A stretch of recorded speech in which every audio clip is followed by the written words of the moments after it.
என் பிள்ளையே,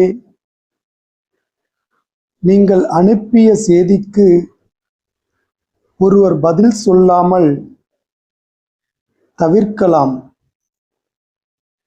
அதை ஒரு பெரிய மன வருத்தமாய் எடுத்துக்கொள்ள வேண்டிய அவசியம் என்ன? அறிவியல் வளர்ச்சியை அவசர தேவைக்கு பயன்படுத்துங்கள். அதுவே வாழ்க்கை என்று அடிமையாகாதீர்கள். நிம்மதியாக உறங்குங்கள். இதையெல்லாம் கடந்தும் ஒரு அழகான வாழ்க்கை உங்களுக்கு இருக்கிறது.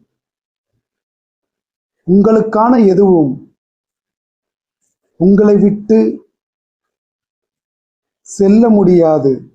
அதை மீறி செல்கிறதென்றால் அது உங்களுக்கானது அல்ல. சில பிள்ளைகளுக்கு இந்த கணத்தில் இந்த அறிவுரை தேவைப்படுவதால் அதை தர வந்தேன்.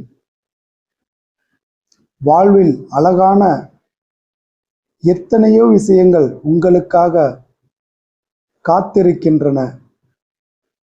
நீங்கள்தான் வேறு ஒன்றில் அடிமைப்பட்டு இருக்கிறீர்கள். அதிலிருந்து வெளியே வாருங்கள். நல்லதே நடக்கும்.